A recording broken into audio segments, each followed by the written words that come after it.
Hello everyone, welcome to topper learners. आज हम CBSE का test paper 1 magnetic effect of electric current का कुछ क्वेश्चन लेकर के आए हैं। आप लोग में से कोई भी अगर पहली बार विज़िट कर रहे हैं हमारे चैनल पे, प्लीज़ सब्सक्राइब कर दीजिएगा और ज़्यादा से ज़्यादा लोगों को शेयर कीजिएगा। बहुत कंफ्यूजिंग चैप्टर है, थोड़ा सा इसको अच्छे से समझिए, है ना। बच्चा ज़्यादा कंफ्यूज रहता है, हालांकि ज़्यादा उतना टफ है नहीं। तो पहला क्वेश्चन है आपके सामने स्क्रीन पे। पहला क्वेश्चन बोल रहा है the phenomena of electromagnetic induction EMI, electromagnetic induction, the process of rotating coil in an motor. उसका बोल रहा है the process of charging body, the process of generating magnetic field due to current passing through it, process of induced current in a coil due to relative motion of magnet and coil. तो EMI जो है ना, electromagnetic induction, electromagnetic induction क्या है? Electromagnetic induction ये है कि process है producing induced current in a coil due to relative motion of coil into the magnet और मैग्नेट इनटू द कॉइल। ये मैग्नेट है और कॉइल के अंदर इसको मूव जब कराते हैं टू इन एंड आउट, तो मैग्नेटिक फ्लक्स चेंज होने से इसमें EMF इंड्यूस होता है और इससे करंट प्रोड्यूस हो जाता है। तो ये डी ऑप्शन आपका सही आंसर हो जाएगा, ठीक है। उसके बाद पूछ रहा है सेकेंड क्वेश्चन में है when a coil carries current in anti clockwise direction what pole does it create. ये क्लॉक फेस रूल के बारे में पूछ रहा है। किसके बारे में? क्लॉक फेस रूल, ठीक है। क्लॉक फेस रूल में याद रखिएगा, अगर करंट का डायरेक्शन एंटी क्लॉकवाइज है तो ये नॉर्थ पोल हो जाएगा, ठीक है। और अगर करंट का डायरेक्शन क्लॉकवाइज है तो ये साउथ पोल हो जाएगा। एंटी में N आता है, तो अगर करंट का डायरेक्शन एंटी क्लॉकवाइज है तो नॉर्थ पोल और क्लॉकवाइज है तो साउथ पोल। तो ये क्या हो जाएगा? बोलिए, ये क्या हो जाएगा? यहाँ पे नॉर्थ पोल के साथ हम लोग जाएंगे। किसके साथ जाएंगे? नॉर्थ पोल के साथ जाएंगे, ठीक है। क्लॉक फेस रोल पोल पता करने के लिए होता है बेसिकली, और कहाँ पे यूज़ करते हैं हम? इलेक्ट्रोमैग्नेट में, ठीक है। इलेक्ट्रोमैग्नेट में ये पॉजिटिव निगेटिव जोड़ दिया। अब जब इससे करंट पास करेगा तो इस कॉइल में करंट का डायरेक्शन होगा, और जिस फेस को हम देख रहे होते हैं, मान लीजिए इस फेस को देख रहे हैं, इसमें करंट क्लॉकवाइज है तो ये साउथ हो जाएगा, और इधर अगर क्लॉकवाइज है तो इधर वाले को क्या अपीयर होगा? ये एंटी क्लॉकवाइज अपीयर होगा, इसलिए ये नॉर्थ पोल हो जाएगा। क्लियर है। अब देखिए इस चैप्टर में है ना, रूल बहुत सारा रूल है, बच्चा भूल जाता है। चलिए थोड़ा सा इसको डिस्कस कर लेते हैं हम लोग। पहला रूल था Fleming right hand thumb rule. पहला क्या था? राइट हैंड थंब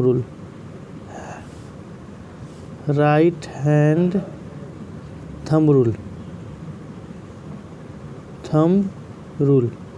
देखिए राइट हैंड थंब रूल है ना, स्ट्रेट करंट कैरिंग कंडक्टर का मैग्नेटिक फील्ड का डायरेक्शन पता करने के लिए है। दूसरा था जैसे इसे आगे बढ़ते हैं तो क्लॉक फेस रूल ये है सर्कुलर कॉइल में, या फिर सर्कुलर कॉइल ले लीजिए, या फिर आपका ये जो है आपका इलेक्ट्रोमैग्नेट, उसमें पोल पता करने के लिए, इसके लिए पोल पता करनी है। उसके बाद है आपका फ्लेमिंग लेफ्ट हैंड रूल। क्या है? फ्लेमिंग लेफ्ट हैंड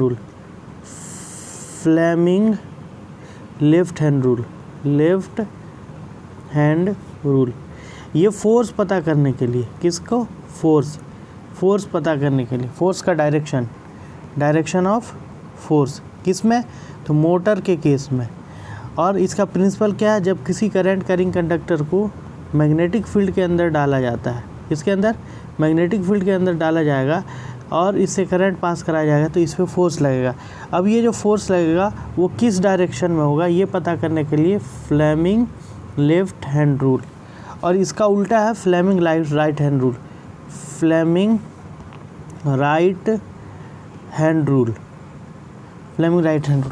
ये कब पता किया जाता है? ये कब यूज़ किया जाता है?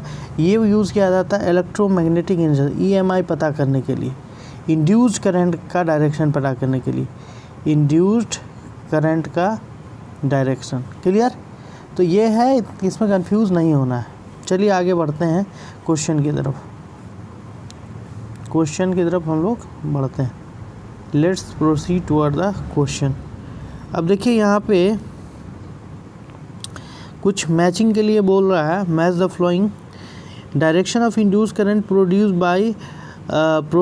Bye of conductor in a magnetic field is given by. अभी बताएं फ्लेमिंग कौन सा रूल होगा, Fleming direction of induce current है तो फ्लेमिंग राइट हैंड रूल के साथ चले जाएंगे। अब direction of force Fleming left hand rule के साथ चले जाएंगे। और उसके बाद production of electricity from magnetism, ये क्या हो जाएगा, ये हो जाएगा इलेक्ट्रोमैग्नेटिक इंडक्शन। उसके बाद बोल रहा है high power electric appliances are connected to the earth is the known as earthing. Clear है, समझ में आया नहीं आया? आई होप समझ में आ गया होगा कि यहाँ पे इंड्यूस्ड करंट का direction Fleming right hand rule, force का direction Fleming left hand rule, production of electricity from magnetism electromagnetic induction, और high power appliances connected to the earth is known as earthing, जैसे geyser हुआ ये सब। Next question की तरफ चलते हैं। नेक्स्ट क्वेश्चन यहाँ है आपका, क्वेश्चन पढ़ा जाए, which of the flowing involve electromagnetic induction, which of the flowing involve electromagnetic induction. पहला ऑप्शन दिया है ए magnetic field exert force on current carrying conductor, ये है an electric current produce a magnetic field, electric current produce a rod is charge with electricity, ये भी नहीं होगा। और ये है आपका लास्ट ऑप्शन है द रिलेटिव मोशन,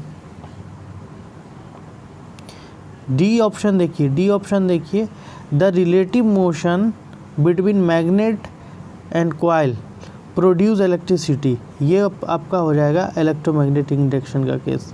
ठीक है, रिलेटिव मोशन ऑफ कॉइल और मैग्नेट से जो करंट इंड्यूस होता है वही हो जाएगा, ये आपका डी ऑप्शन हो जाएगा। नेक्स्ट क्वेश्चन की तरफ चलते हैं, 5 नंबर क्वेश्चन देखिए, the fuse wire should have, fuse wire के पास क्या होना चाहिए, लो रेसिस्टेंस हाई मेल्टिंग पॉइंट, लो रेसिस्टेंस होगा तो हीट होगा ही नहीं, ये गलत हो जाएगा। लो रेसिस्टेंस लो मेल्टिंग पॉइंट, ये होगा नहीं। High resistance high melting point, ये होगा नहीं।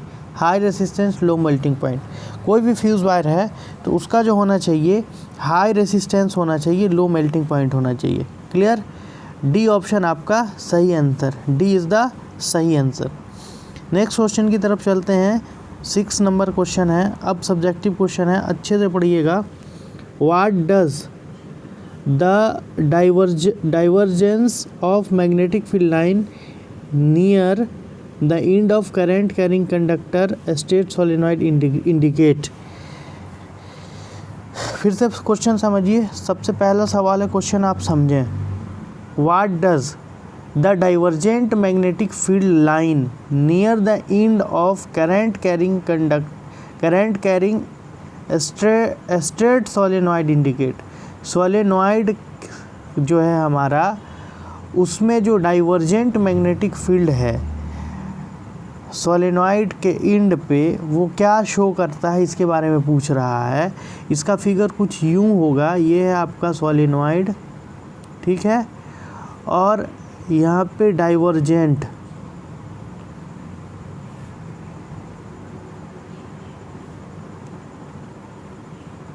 इस तरीके, इसका ऐसे ड्रॉ कर देते हैं फिर से, ये हो गया आपका सोलेनॉइड, ठीक है, कुछ इसी तरीके का होता है, इस तरीके का मैग्नेटिक फील्ड बनेगा, ठीक है। अब बोल रहा है what does divergence of magnetic field line near the end of current carrying solenoid indicate.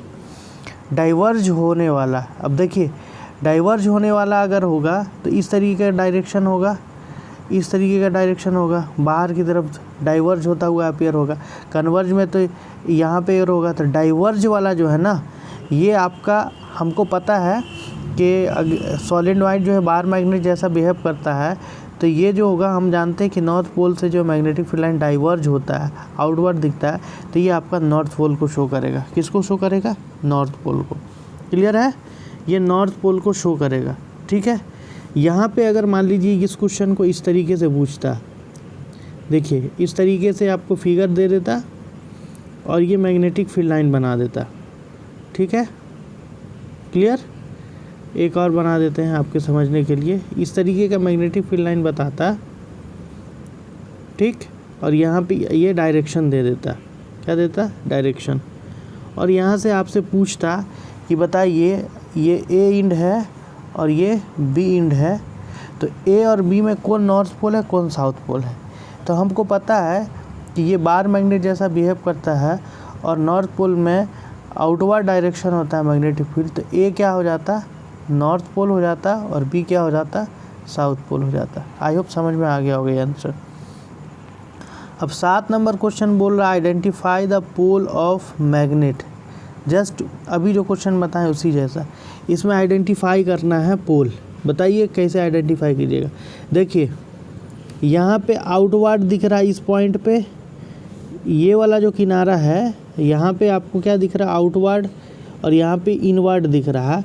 तो आउटवर्ड जो होता है outside the magnetic field originate from north pole and end at south pole. तो ओरिजिनेट यहाँ से अपीयर हो रहा है, तो ये क्या हो जाएगा, नॉर्थ पोल हो जाएगा और ये साउथ पोल हो जाएगा। क्लियर, आई होप आपको समझ में आ रहा होगा। ओरिजिनेट हो रहा है, बार मैग्नेट है, ये नॉर्थ पोल हो जाएगा और ये साउथ पोल हो जाएगा। नेक्स्ट क्वेश्चन है वाई एन अल्टरनेटिंग करंट का अभी इस टर्म में नहीं है, इसलिए इसको छोड़ देते हैं। आगे देखते हैं 9 नंबर क्वेश्चन का। क्वेश्चन नंबर 9 है identify the region where magnetic field line around current carrying solenoid is uniform. Current carrying solenoid में कौन से रीजन पे मैग्नेटिक फील्ड लाइन यूनिफॉर्म होता है। देखिए सिंपल बात है, ये हो गया आपका सोलेनोइड। अब यहाँ पे तो इस तरीके का होगा मैग्नेटिक फील्ड लाइन, ठीक है, इस तरीके का होगा। बाहर में तो यूनिफॉर्म दिख नहीं रहा, इनसाइड जो होगा, इनसाइड द सोलेनोइड वो यूनिफॉर्म होगा। जैसे बाहर मैग्नेट के अंदर होता है वैसे ही सोलेनोइड के अंदर। तो क्या आंसर लिखिएगा, region inside the solenoid. Clear, inside the solenoid. Question number 10 देखिए, समझ में आ रहा नहीं आ रहा बताइएगा आप।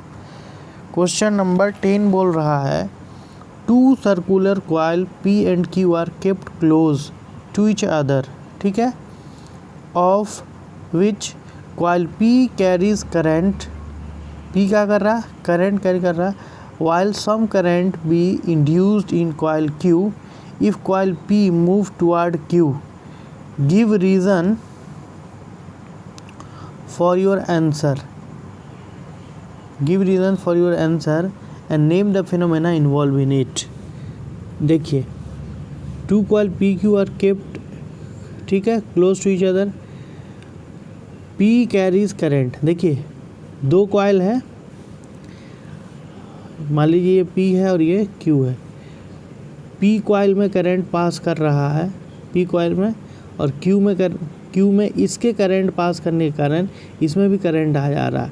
तो इसमें करंट इसलिए आ रहा है क्योंकि जब इससे करंट पास कर रहा है तो इसमें मैग्नेटिक फील्ड जनरेट हो रहा है, और मैग्नेटिक फील्ड जनरेट होने से इसका जो क्रॉस सेक्शनल एरिया है इसमें भी मैग्नेटिक फ्लक्स चेंज हो रहा है।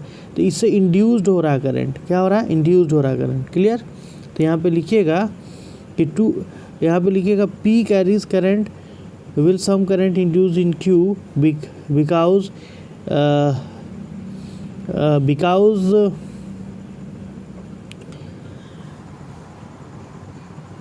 फिर से इसको समझिए। Two circular coil P and Q kept close to each other, ठीक है, of which coil P carries current. Clear, will some current induced in Q, yes लिखिएगा, yes will induced, ठीक है, give reason because due to electromagnetic induction, ठीक है, give a reason for your answer, due to change in magnetic flux हो जाएगा, due to change in magnetic flux reason हो जाएगा, और फेनोमेना क्या हो जाएगा, EMI हो जाएगा। क्लियर। अब what happened if coil P move away from the Q। जैसे जैसे हम Q से दूर लेते जाएंगे उसमें जो करंट का है मैग्नीट्यूड वो घटता चला जाएगा, ठीक है, करंट क्या होता चला जाएगा, घटता चला जाएगा। उसके बाद है state few method of induced current in a coil. देखिए मेथड, दो मेथड है, या तो आप कॉइल को इनटू द मैग्नेट मूव कराइए, पहला मेथड हो जाएगा, और दूसरा मैग्नेट को, कॉइल को स्टेशनरी रख के मैग्नेट को मूव कराइए इनटू द कॉइल, उससे भी इंड्यूस्ड हो जाएगा। ठीक है, दो मेथड है। अब देखिए compare the permanent magnet and electromagnet, 3 marks का क्वेश्चन है। इलेक्ट्रोमैग्नेट और परमानेंट मैग्नेट, देखिए इलेक्ट्रोमैग्नेट जो होता है, इलेक्ट्रोमैग्नेट और परमानेंट मैग्नेट, पीएम लिख दिए हैं, प्रधानमंत्री नहीं, परमानेंट मैग्नेट। इलेक्ट्रोमैग्नेट का स्ट्रेंथ बढ़ाया जा सकता है, स्ट्रेंथ कैन बी इंक्रीज, इसका स्ट्रेंथ बढ़ाया नहीं जा सकता। इलेक्ट्रोमैग्नेट डीमैग्नेटाइज ईजिली होता है, जैसे ही स्विच ऑफ करेंगे डीमैग्नेटाइज हो जाएगा, ये डीमैग्नेटाइज ईजिली नहीं होता है। ठीक है, इसका पोल चेंज किया जा सकता है, इसका पोल नहीं चेंज किया जा सकता है। ठीक है, स्ट्रेंथ को घटाया बढ़ाया जा सकता है, ये बता दी, इसको नहीं बताया, तो एटलीस्ट 3 जो है आपको डिफरेंस बता देना 3 मार्क्स में। क्लियर है। क्वेश्चन नंबर 12 देखिए, क्वेश्चन नंबर 12 हम लोग डिस्कस कर रहे हैं।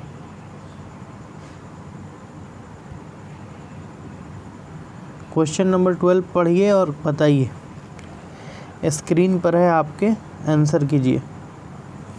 क्वेश्चन नंबर 12 बोल रहा है, a current carrying conductor is placed perpendicular to the magnetic field, what happened to displacement of conductor, amount of current increase, यानी मोशन ऑफ कंडक्टर पे क्या होगा, डिस्प्लेसमेंट ऑफ कंडक्टर पे जब हम अमाउंट ऑफ करंट इंक्रीज करेंगे, एक बात।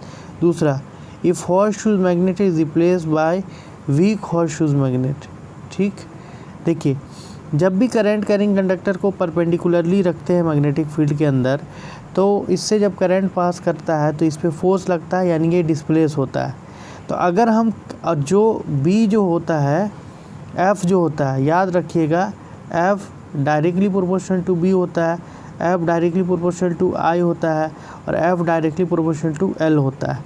तो यहाँ पे पूछ रहा है कि अगर हम अमाउंट ऑफ करंट को बढ़ा देंगे तो फोर्स भी क्या हो जाएगा, बढ़ेगा, और फोर्स बढ़ेगा तो डिस्प्लेसमेंट भी बढ़ जाएगा। क्लियर।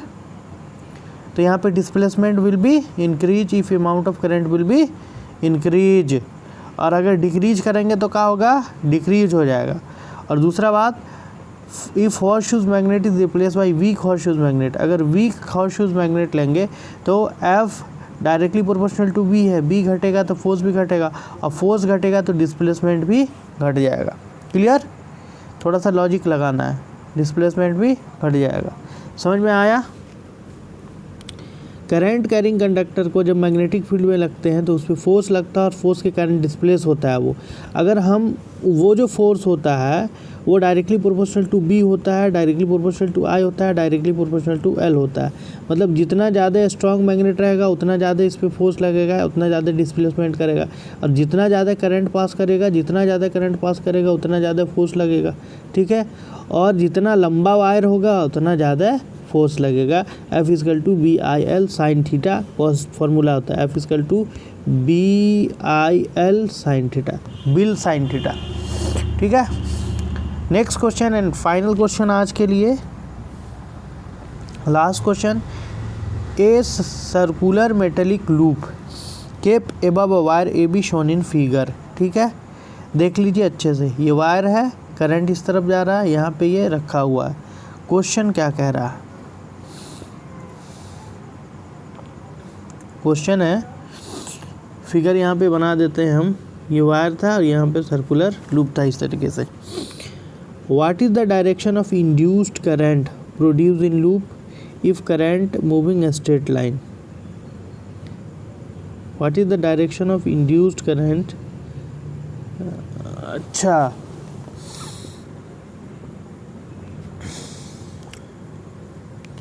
Move straight line. ठीक है, इसमें पूछ रहा है what is the direction of induced current produce in loop if current is moving in straight wire. ठीक, उसके बाद बोल रहा है is study does not very, is increasing in magnitude, justify your answer in each case. Is history, does not very. Is increase in magnetic field. देखिए यहाँ पे coil रखा हुआ है, जब इससे करंट पास करेगा तो मैग्नेटिक फील्ड प्रोड्यूस होगा चारों तरफ से, ये फोर्स लगेगा और इस तरीके से मैग्नेटिक फील्ड जाएगा। जब मैग्नेटिक फील्ड इसको क्रॉस करेगा, what direction of induced current will produced, तो इस तरीके से करंट, इस फोर्स इधर इस तरह क्लॉकवाइज डायरेक्शन हो जाएगा उसमें, ठीक है, क्लॉकवाइज डायरेक्शन। उसके बाद डज नॉट वेरी, इंक्रीज, अगर हम मैग्नीट्यूड बढ़ाएंगे ना तो करंट भी बढ़ जाएगा, अगर वह मैग्नीट्यूड को इंक्रीज करेंगे तो करंट भी इंक्रीज कर जाएगा, ठीक है। 14 नंबर क्वेश्चन देखिए, what is the pattern of magnetic field due to circular coil current carrying conductor. Circular coil current carrying conductor का जो होगा मैग्नेटिक फील्ड वो ड्रॉ करना है आप लोगों को।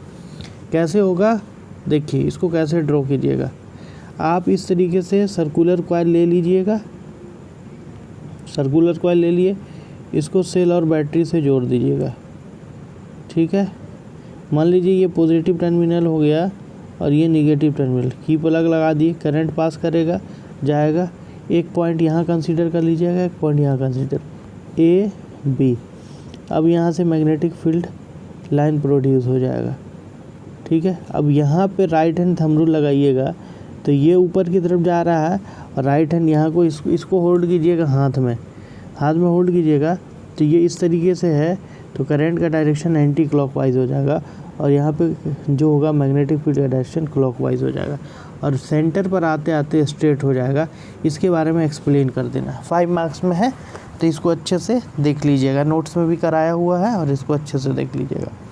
लेक्चर भी ऑलरेडी इसका पढ़ा हुआ है, आप यूट्यूब पे सर्च कीजिएगा magnetic effect of electric current, वहाँ से आपको मिल जाएगा, ठीक है। नेक्स्ट क्वेश्चन है, draw an approach of schematic diagram या schematic diagram drawing common domestic circuit. ये आप में नहीं है, इस बार नहीं पूछेगा, तो यहाँ तक आपको अच्छे से कर लेना है। कोई डाउट हो तो इसमें कमेंट सेक्शन में कीजिए, आपका answer I will try to give, ठीक है। बस आज के लिए इतना ही, नेक्स्ट क्लास में भी हम लोग कोशिश करेंगे और कुछ क्वेश्चन देखें magnetic effect of electric current का, ठीक है। बाय बाय, थोड़ा सा मेहनत कीजिए, है ना, हो जाएगा।